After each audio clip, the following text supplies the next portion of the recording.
తాకట్లో ఉన్న బంగారాన్ని విడిపించి ఆ రోజున మార్కెట్ ధర కట్టి మిగిలిన డబ్బును మీకు అందిస్తుంది కొమ్మూరి గోల్డ్.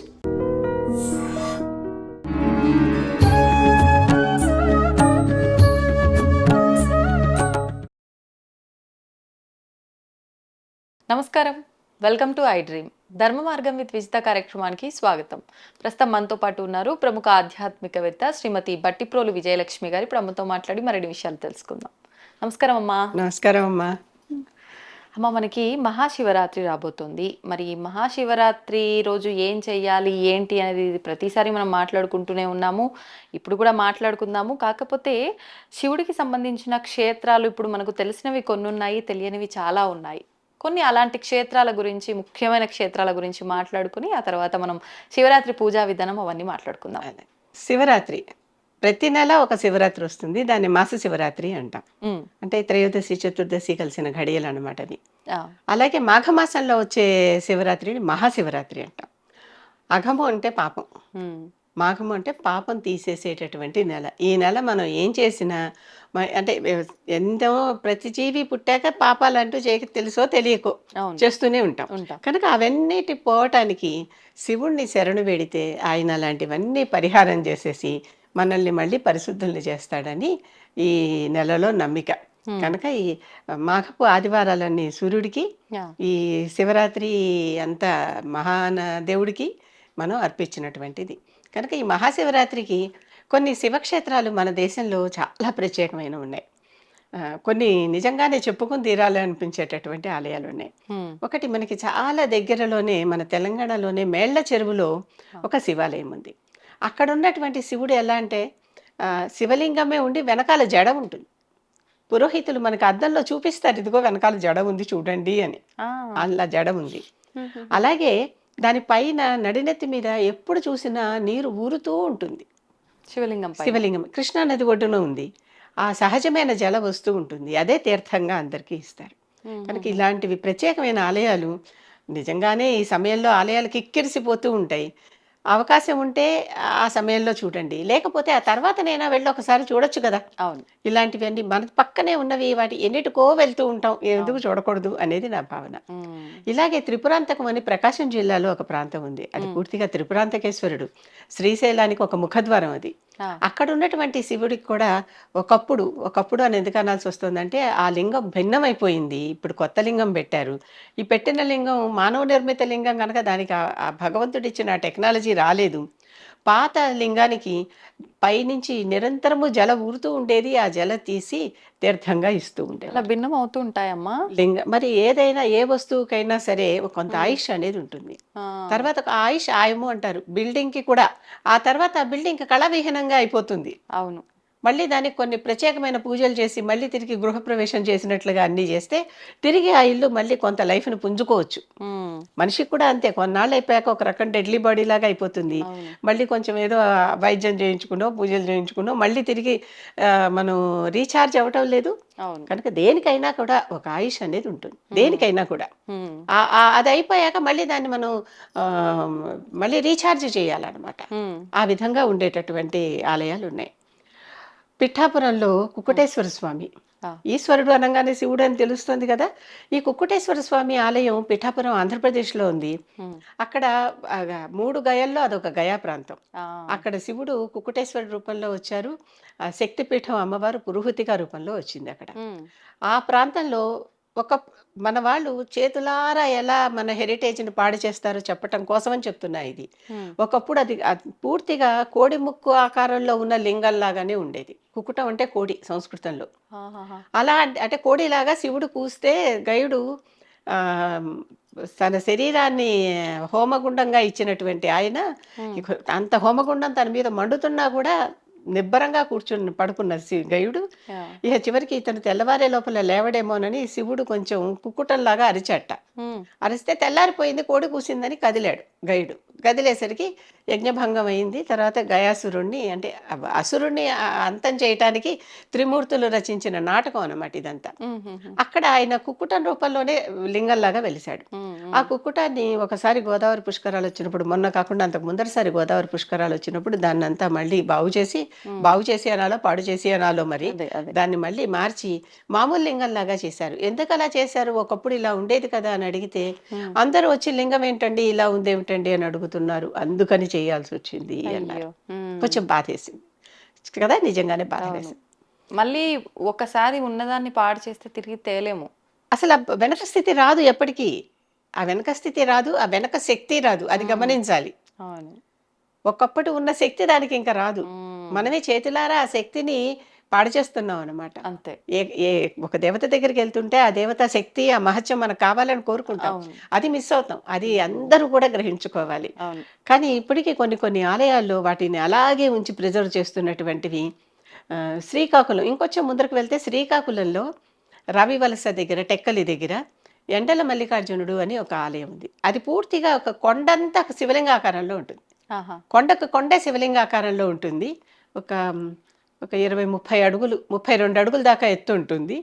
అంత ఎత్తు ఉన్నటువంటి ఆ కొండకే అభిషేకాలన్నీ. దానికి చుట్టూ ఒక మందిరంలాగా కట్టి, పైనేమో గోపురం గుడి అలా ఏమీ ఉండదు. చుట్టూ స్తంభాలతో ఒక వలయంలాగా కట్టి అక్కడి నుంచి దాని మీదకి తీర్థం వెళ్ళేలాగా ధారాపాత్రలు అరేంజ్ చేశారనమాట. మనం ఇక్కడ పైన అసలు ధారాపాత్రలో వాళ్ళు కొంచెం పోసి ఉంచుతారు. ఈ పక్క నుంచి వెళ్ళే ధారాపాత్రలో ఎవరైనా వెళ్ళి ఎప్పుడైనా అభిషేకం చేసుకోవచ్చు. అలా ఉంటుంది ఆలయం. అది రామాయణంతో లింక్ ఉన్నటువంటి ఆలయం. రామాయణంలో సుషేనుడు అని ఈ వానర వీరులందరికీ ఒక ఆస్థాన వైద్యుడు ఉండేవాడు. ఈ సుషేనుడు కూతురే తార కూడా, అంటే వాలి భార్య, తర్వాత సుగ్రీవునికి కూడా సహచరినిగా మంత్రినిగా ఉంది. ఆవిడ తండ్రి సుషేనుడు. అతను గొప్ప వైద్యుడు. అతనే చెప్పాడు, ఫలానా చోట సంజీవిని పర్వతం ఉంటుంది, వెళ్ళి పట్టుకురా, అది పట్టుకొస్తే వీళ్ళందరూ లేస్తారు అని. అంతకు ముందర కూడా ఇంకొక పర్వతం తెప్పించాడు. ఆ పర్వతం తెస్తే ఆ వాసనలకే అందరూ పడిపోయిన వాళ్ళందరూ లేచారు. అలా అతనికి ఎక్కడ ఏముంటాయో, ఏది వైద్యం చేయాలో, ఏది మూలికో ఏది కాదో బాగా తెలిసినటువంటి గొప్ప భిషక్కు అంటే వైద్యుడు అని. ఆ వైద్యుడు ఇలా అన్ని తిరుగుతూ ఈ ప్రాంతానికి వచ్చేసరికి ఇక్కడ అన్నీ కూడా ఔషధ మొక్కలే ఉన్నాయి. నాకు ఇక్కడ ఉండిపోవాలని ఉంది రామా, నేను ఉంటాను అన్నట్టు. సరే ఉండిపోమన్నట్టు రాముడు. అక్కడ ఉండిపోయాడు. కొన్నాళ్ళ తర్వాత హనుమంతుడిని పంపించి, సుషేనుడిని అక్కడ వదిలేసి వచ్చాం కదా, అసలు ఎలా ఉన్నాడో ఒకసారి చూసిరా అని పంపించాడని. క్షేత్ర చరిత్ర ఇక్కడ అంతా అది. అక్కడ వెళ్ళారు. వెళ్ళి చూస్తే అక్కడ లేడు. లేకపోగా సుషేనుడు అస్థిపంజరంలాగా అయిపోయి ఒకటి కనిపించింది. అప్పుడు హనుమంతుడు బాధపడి అక్కడున్న పువ్వులు, మల్లికలు అంటే మల్లె పువ్వులు, ఆ మల్లె పువ్వులతో ఆయన మల్లికలతో ఆయన్ని ఆ శరీరాన్ని అలంకరించి దాని మీద ఒక జినము అంటే జింక చర్మాన్ని కప్పాడు. కప్పి వచ్చి, సుషేనుడు లేడండి, వెళ్ళిపోయాడు, ఇలా అయింది అని రాముడికి వచ్చి చెప్పాడు. రాముడు బాధపడి, మనందరినీ బతికించినవాడు కదా, మనందరూ యుద్ధంలో ఎన్నిసార్లు దెబ్బలు తగిలించుకున్నా, ఏం చేసినా మనని రక్షించినవాడు, ఆయన ఒకసారి చూడాలి అని రాముడు కూడా వచ్చాడట. వచ్చాక రాముడు వచ్చి ఆ మల్లికా పుష్పాలు, ఆ జినము పక్కకి తీయంగానే ఒక పెద్ద 30 అడుగుల శివలింగం వచ్చేసిందిట. ఆ శివలింగమే సుషేనుడు రూపం అని చెప్తారు. రాముడు తాకిన శివలింగం కనుక దానికి విశేషమైన పూజలు జరుగుతాయి. అసలు అక్కడ పూజ చేసుకుంటే ఎప్పుడు కూడా అందరికీ ఆరోగ్యము అని నమ్మకం. కొన్ని ఇలాంటి నమ్మకాలు, ఎందుకంటే ఆయన వైద్యుడు. అది అలాంటి ప్రత్యేకమైన లింగం.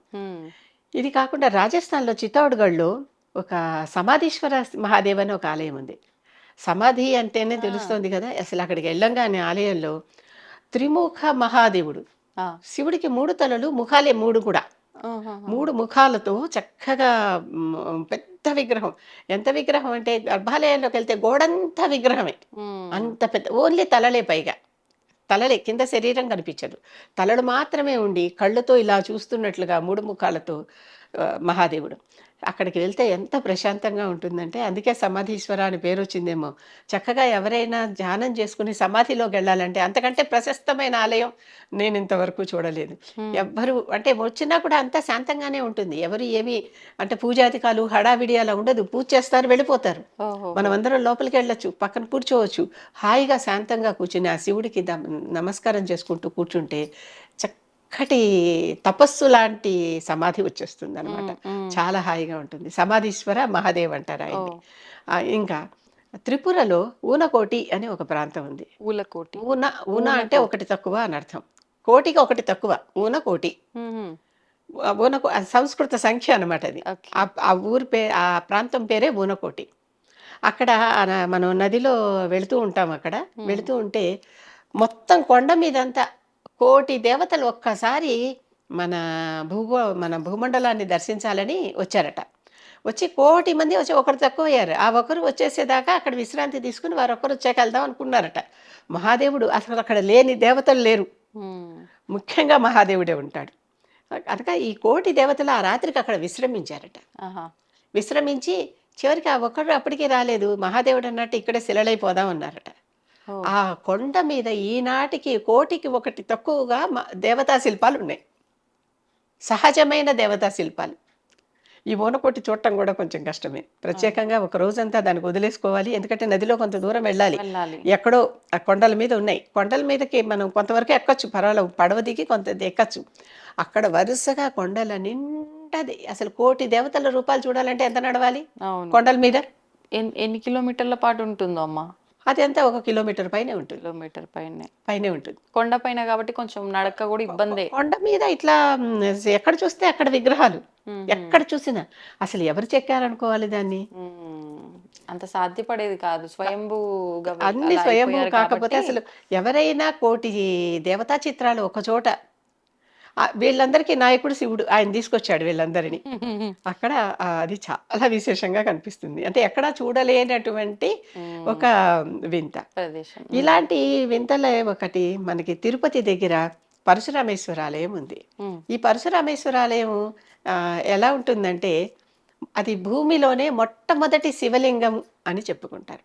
అవునా? డేట్ వైజ్గా కూడా కార్బన్ డేటింగ్ చేసినప్పటికీ కూడా ప్రపంచంలో వచ్చినటువంటి మొట్టమొదటి శివలింగము.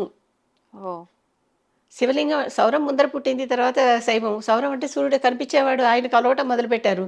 తర్వాత లింగాకారంలో వచ్చిన రాతిని కొలవటం మొదలుపెట్టారు మహాదేవుడని. అలా అలా ఒక్కొక్కటి కొలుచుకుంటూ వచ్చారు. అలా ఈ మహాదేవుడు ఎలా ఉంటాడంటే పరశురామ ప్రతిష్ఠ అని చెప్తారు. పరశురాముడే దాంట్లోకి ఐక్యమైపోయాడని కూడా చెప్తారు. పరశురాముడు యుద్ధాలన్నీ చేసి రాజులందరినీ చంపి ఇవన్నీ చేశాక చాలా ఒక రకం నిర్వేదంలో ఉండి, బాగా శివాభిషేకం చేసుకుంటే కానీ నేను మళ్ళీ తిరిగి నా శక్తిని నేను పొందలేను, అందరైనా ఒకటి గుర్తించాలి అందరూ కూడా.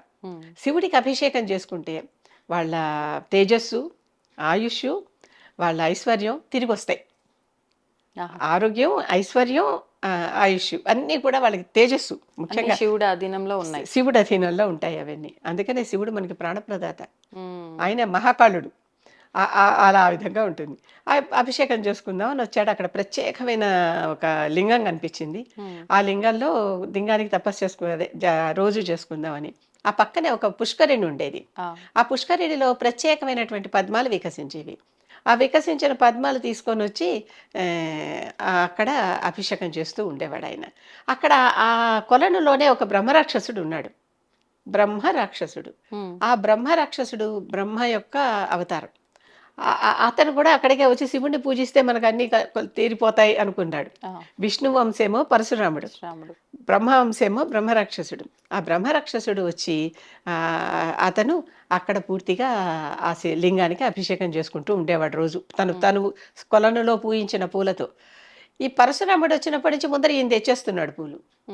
ఆయన చూసుకుందాం అంటే ఉండేట్లా. వీళ్ళిద్దరికి మధ్య చాలా యుద్ధం అయింది. ఎంత యుద్ధమైనా మొత్తం మీద ఒకళ్ళ కళ్ళు కప్పి ఒకళ్ళు పూజలు చేసుకుంటూ ఉన్నారు శివుడికి.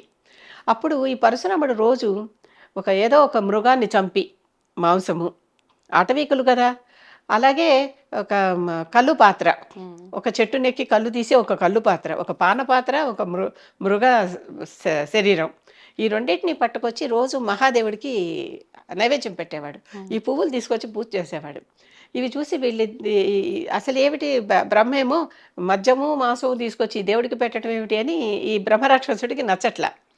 ఇది బాగా తగాదాలు అవుతున్నాయి. అప్పుడు ఒక్కసారి మధ్యలోంచి మహాశివుడు లేచి లింగోద్భవం, బ్రహ్మ విష్ణువు నేనంటే నేనని కలిగించుకునే సమయంలో నేను బాగా గొప్ప భక్తుడిని, నేను బాగా గొప్ప భక్తుడిని అని కలహించుకునే సమయంలో మధ్యలోంచి మహాదేవుడు వచ్చి, మీరిద్దరూ కూడా నా రూపమే, నాలోకి చేరిపోండి అన్నాడు. హ్మ్. అనేసి అందుకే మూలతో బ్రహ్మరూపాయ, మధ్యతో విష్ణు రూపిణి, అగ్రత శివరూపాయ, దక్షిణామూర్తియే నమః అని ఆయనకి ఆ రూపం. కింద బ్రహ్మదేవుడు వచ్చేసాడు, ఆ బ్రహ్మరాక్షసుడు వచ్చేసాడు. హ్మ్. కింద ఇప్పటికీ మనకి రాక్షస రూపం కనిపిస్తుంది ఆ లింగానికి, ఆహా! పరశురామేశ్వర లింగానికి. ఆ పైన గుడిమల్లం అంటారు ఆ ప్రాంతాన్ని. అవును. అవును. మధ్యలో పరశురాముడు కనిపిస్తాడు, ఒక చేతిలో జింక శరీరం, ఇంకో వైపున కళ్ళు పాత్ర. హ్మ్. ఆ పైన పూర్తిగా పురుషులకి లింగం ఎలా ఉంటుందో శిష్ణంతో సహా అటువంటి లింగాకారంలో శివుడు. హ్మ్. ఈ మూడిటికి కలిపే అభిషేకం. సంవత్సరానికి ఒకసారి ఆ పక్కన ఎక్కడి నుంచి వస్తుందో తెలీదు. వచ్చి ఆ పానవట్టం అంతా నిండిపోయి శివుడికి స్వయంగా అభిషేకం జరిగిపోతాయి. ఆ పుష్కరిణిలో నీళ్ళొచ్చి. ఇప్పటికీ అవుతున్నాయమ్మా? ఇప్పటికీ అవుతుంది.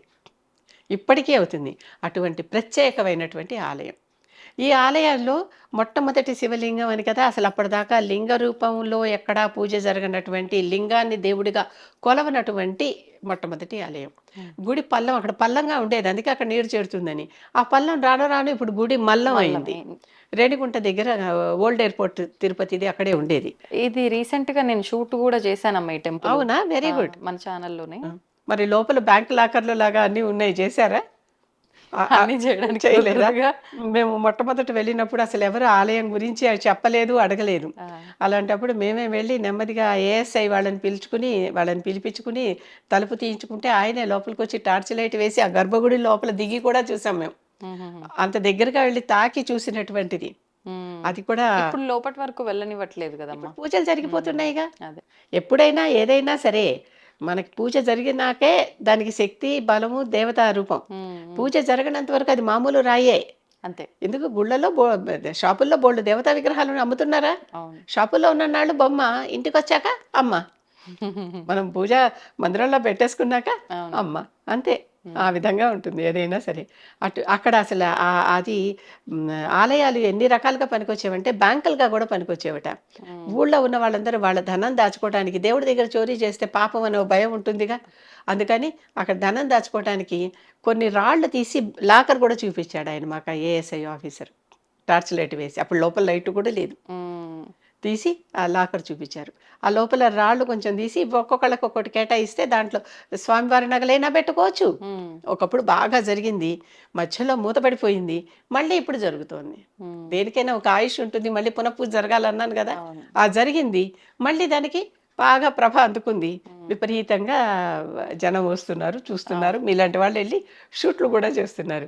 అప్పుడు ఆ ఆలయం ఎక్కడా అని 100 మందిని అడిగి నెమ్మదిగా తెలుసుకుని, అమ్మవారైతే ఎక్కడ దునియాలో లేనివన్నీ అడుగుతావు, ఇలా తిప్పుతున్నావు అని ఆ రోజు నన్ను కేకలేశారు కూడా. ఆహా! చివరికి అక్కడికి వెళ్ళాక వాళ్ళు లేరు. ఇది ఏఎస్ఐ వాళ్ళ దగ్గర తాళం చెవులు ఉంటాయి, వాళ్ళు వచ్చి ఓపెన్ చేయాలి అన్నారు. ఆహా! అంటే అప్పుడు అంటే మీరు వెళ్ళి ఎన్ని సంవత్సరాలమ్మా? 20 ఏళ్ళు. అప్పుడు వాళ్ళని అడిగి తాళాలు తీయించుకుని లోపలికి వెళ్ళి, అసలు మొట్టమొదట తలుపులు తీసి చీకటిగా ఉన్న గుయ్యారం లాంటి దాంట్లోకి వెళ్ళి చూసినటువంటి వాళ్ళం మేము. హుహుహుహు. అదొక శివాలయం. ఇలా రకరకాల శివాలయాలు మన భారతదేశం నిండా. నేను చెప్పినవి కొన్ని, చెప్పనివి ఎన్నో. ఎన్నో ఉన్నాయి. అది సముద్రం దగ్గరికి వెళ్తే ఒక దోసిడితో జలం ఎలా తీసుకుంటామో ఆ జలం పాటు మీకు ఇప్పుడు చెప్పా అంతే. హ్మ్. ఇంకా సముద్రం అంతా ఉంది. ఉంది. అది మాట్లాడుకుందామమ్మా మరికొన్ని విషయాల గురించి మరొక వీడియోలో. ధన్యవాదాలమ్మా.